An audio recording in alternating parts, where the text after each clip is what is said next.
America, millions bracing for severe weather right now as those storms in the heartland turn deadly. State of emergency.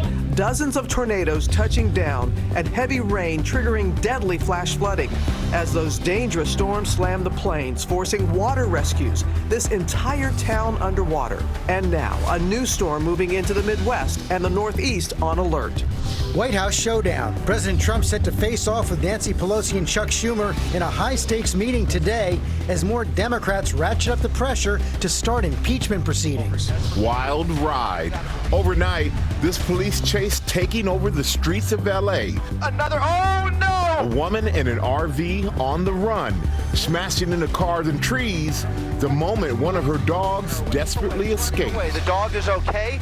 An ABC News exclusive. The NYPD officer accused of hiring a hitman to kill her estranged husband, well, now he's telling his story, how he played dead to stay alive. Arthur versus Alabama. Outrage this morning after an episode of the hit children's show is pulled from public television over a same-sex wedding. And what Drake curse?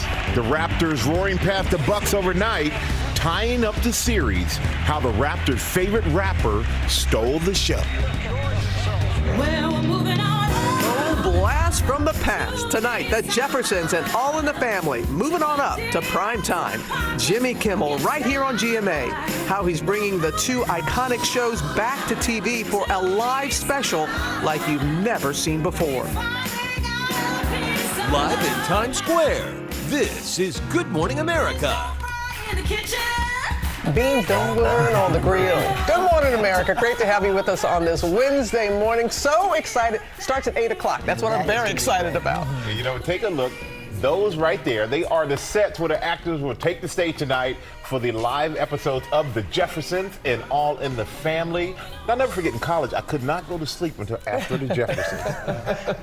I probably should have went to sleep. I think everything worked out just fine for you. Actual remakes, but brand new cast. It's going to be great. We're going to begin now, though, with those severe storms overnight. We're going to show you right here how bad the flash flooding was in Oklahoma. Homes and cars, you see them right there underwater. And more twisters are hitting the heartland. Rob Marciano is there in El Reno, Oklahoma for us, starting us off with the latest. Good morning, Rob. Good morning, Rob. And as we feared yesterday, there were more damaging storms with torrential rains causing this flooding. You can see that grain facility behind me is engulfed in water. Take a look from our drone. This is not a lake. This is a field, one of many that have completely flooded out. This is what 8 inches of rain after 2 days and during a wet spring looks like. Lakes and rivers where they shouldn't be, and this, coupled with tornadoes, has sent folks here in the central U.S. scrambling. This morning, residents in the Plain States surveying the damage after being hounded by severe weather. Torrential rains submerging cars, forcing rescues. In El Reno, Oklahoma, first responders searching for the stranded, using high water vehicles to pull families from homes. 5 feet of fast-moving water in spots. This family trapped in the flooding. Rescuers eventually reaching them and carrying them to safety. When are they going to get here? You hear the choppers and you're like, come on. Parts of major Interstate 40 underwater. Railroad tracks washed away. If you're seeing this, don't do this. Turn around, don't drown. Flooding taking over Skiatook, Oklahoma. And this man pinned under a tree after it crashed into his home. Keep trying, you're almost out. Tulsa fire crews desperately racing to save him. The storms flipping campers and tearing through Lucas Oil Speedway in Wheatland, Missouri. The grandstand, a pile of twisted metal. Overnight, officials in Oklahoma saying 1 person died after getting trapped in high water, and 11 people have been reported injured. 33 reported tornadoes since yesterday afternoon, mainly in Kansas and Missouri. This woman was in her car trying to get to shelter when one tornado swept through and leveled the trailer right in front of her. I've been through a lot of tornadoes. I've never been in one so close. Beautiful sunrise coming here. Some high-level stratus there framing what should be some beautiful colors. But we do expect more storms today in Oklahoma, in Kansas, and Missouri, with the likelihood of seeing more tornadoes and more in the way of torrential rain, something obviously, Michael, they don't need, which is more water. I'm sure they don't need and they don't want as well, Rob. Thank you so much. And now we're going to go to Ginger, who is back from the storm zone. And Ginger, Everyone wants to know, where's the system heading next? Well, listen, Michael, I'm back because I could storm chase here. Yes, I'm talking about New York City to Philadelphia tomorrow, which I'll show you the threat in just a bit. But let me begin with what's happening. We've got that obvious swirl and the storms with flood warnings still in place. Remember, a lot of these rivers and creeks reached record levels, even in parts of, say, Tulsa. Now, from there through Arkansas, we're going to see more flooding as the water starts to go downstream. So keep that in mind with the flood advisories. But move over here. What Rob was just looking for was and talking about was the damaging wind possible today from Tulsa up into Missouri, Joplin included today. But remember, it is tomorrow afternoon and evening right here through most of Pennsylvania, Harrisburg, Scranton, Pittsburgh, Philadelphia, and New York. We've got a shot at severe weather. George. Okay, Ginger, welcome back. We're going to go to Washington now, where President Trump is set to meet top Democrats Nancy Pelosi and Chuck Schumer later today to see if they can reach a deal to rebuild America's infrastructure. But it's going to come right on the heels of an emergency meeting of House Democrats where the Speaker will face down growing calls to start impeachment proceedings against Trump. Our chief national correspondent, Terry Moran, joins us now. And Terry, the president appeared to lay down new conditions on an infrastructure deal overnight. He did, George. Good morning.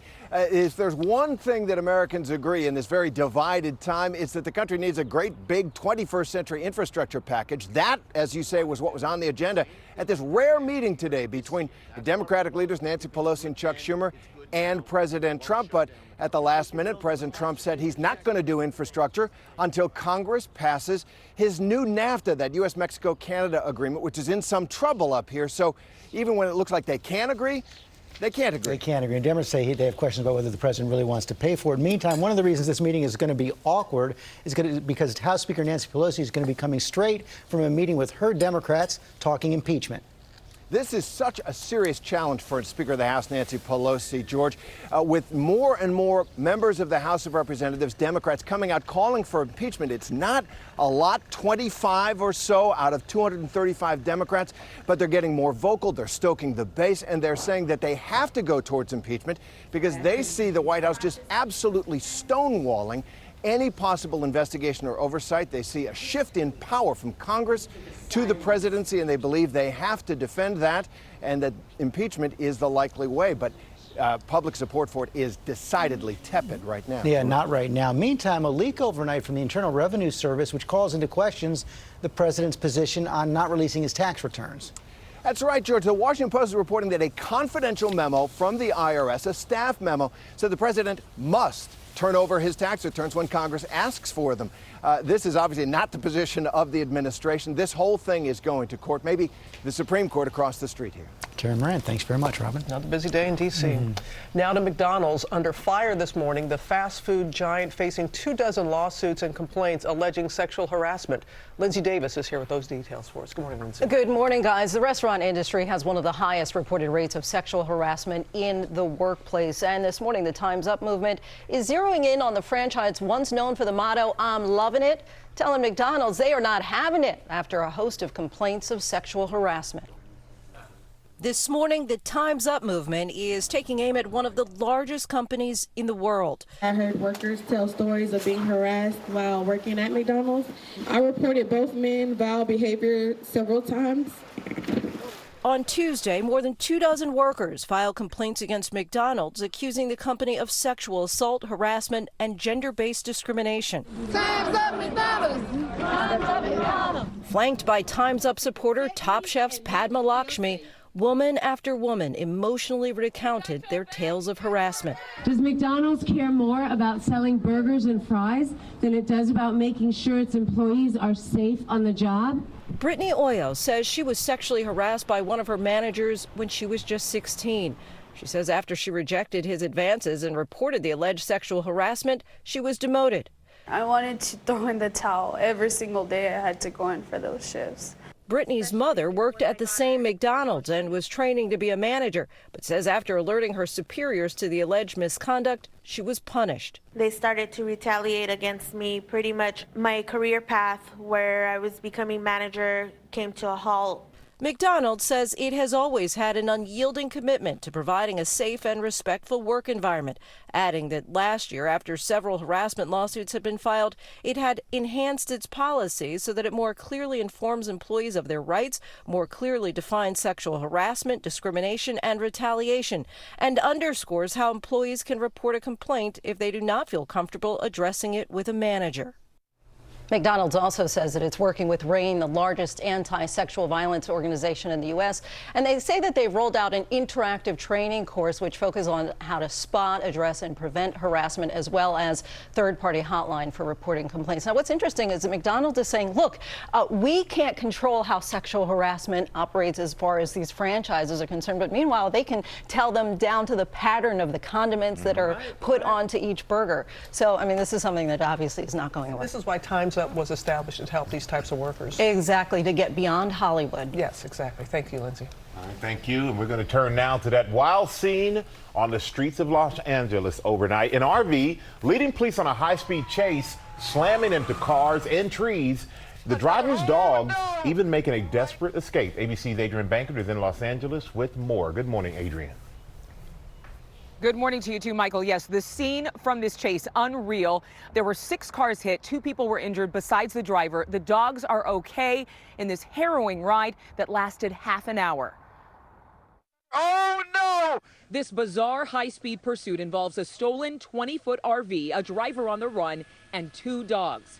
This is incredible. The driver, who's out of control with 2 large dogs on her lap. The woman behind the wheel weaves in and out of traffic at speeds of up to 70 miles per hour through residential neighborhoods in the San Fernando Valley of Los Angeles. The chase started around 7 p.m. when the California Highway Patrol says the RV failed to yield. When it looks like the driver is at a dead end in a parking lot, she narrowly escapes, rams into a palm tree, which rips the front side of the camper wide open and shears off the windshield. She's just slamming into everything in her way, slamming into every pole, every tree, every vehicle in her way. As the driver careens around this corner, one of her dogs leaps from the jagged opening in the RV. Oh no! The dog is running away. The dog is okay. Later, she's seen desperately trying to hold on to her other dog while whipping through this upscale neighborhood.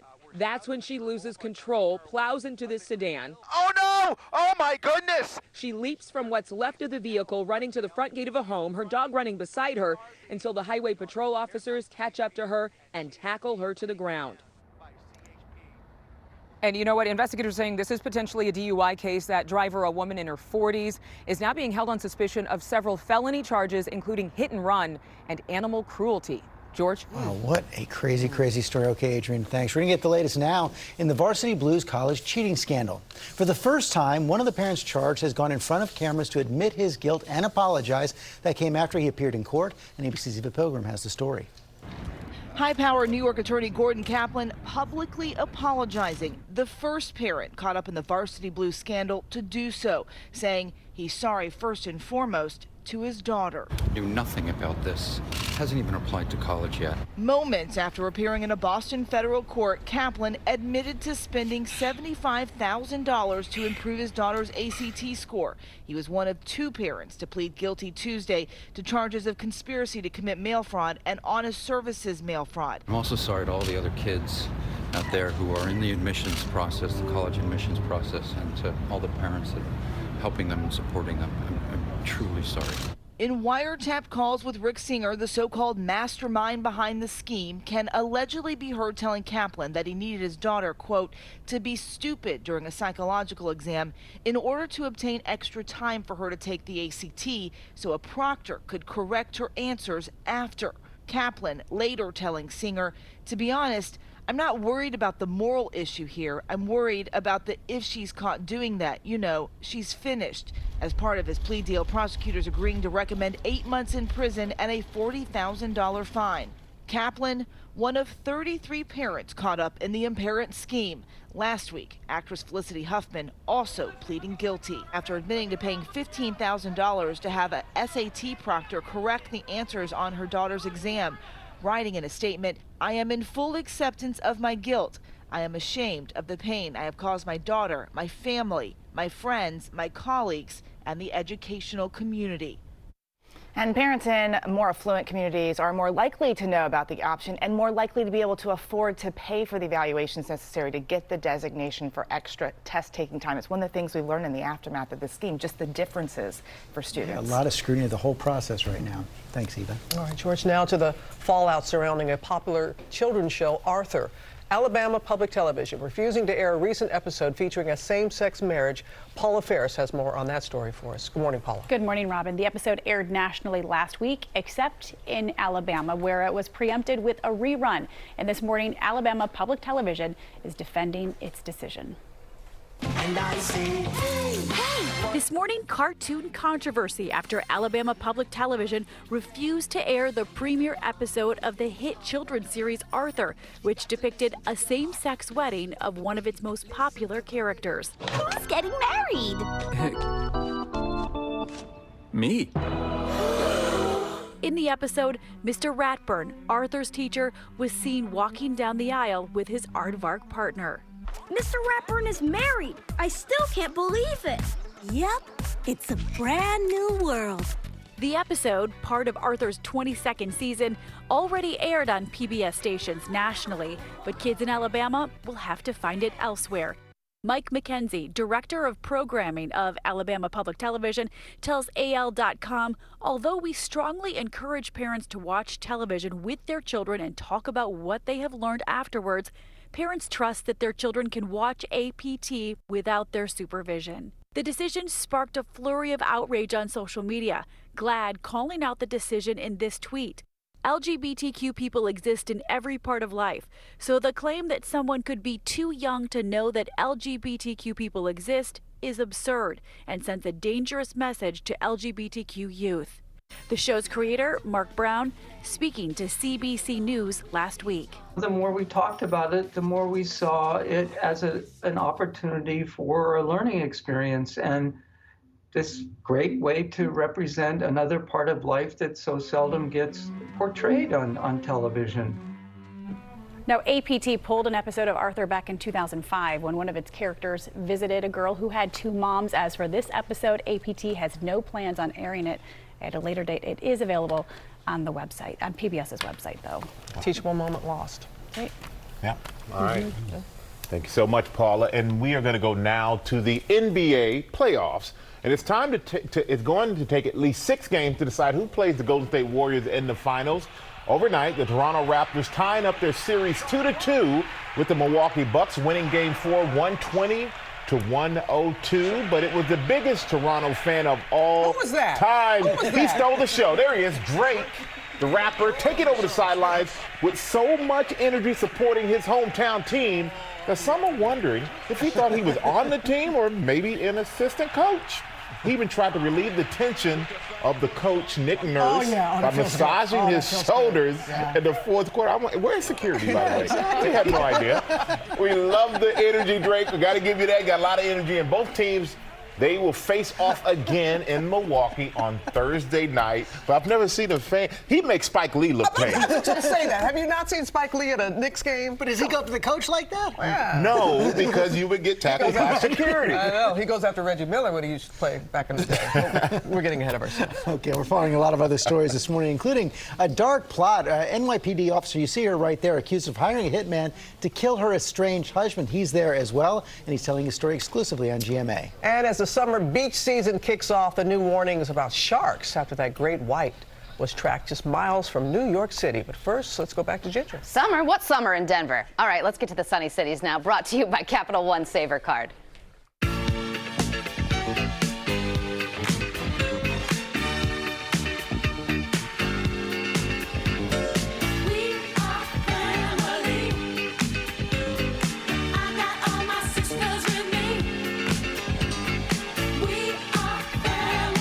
Capital One Saver Card, you earn 4% cash back on dining and 4% on entertainment. So when you go out, you cash in. What's in your wallet? Expect comfortable conditions again today. Very low humidity, a perfect day for getting outdoors. 77. You'll notice a few clouds coming through. More clouds tonight, and then tomorrow Temperatures will be 10 degrees higher, and tomorrow finally that cold front gets here. Chance of storms between 2 and 7 p.m. On the other side of that front, Friday, lower humidity, but notice the temperatures. They'll get closer to 90 degrees. In fact, your Sunday at 90, some storms Sunday night into Monday, then a chance Monday afternoon between 3 and 7. Little debate about the great white. And how close you really got. But there's no debate about what day it is. Hump day. You go. Oh, this looks worse than I thought. Mike and Jen Doyle? Yeah. Time for Medicare, huh? I have no idea how we're going to get through this. Follow me.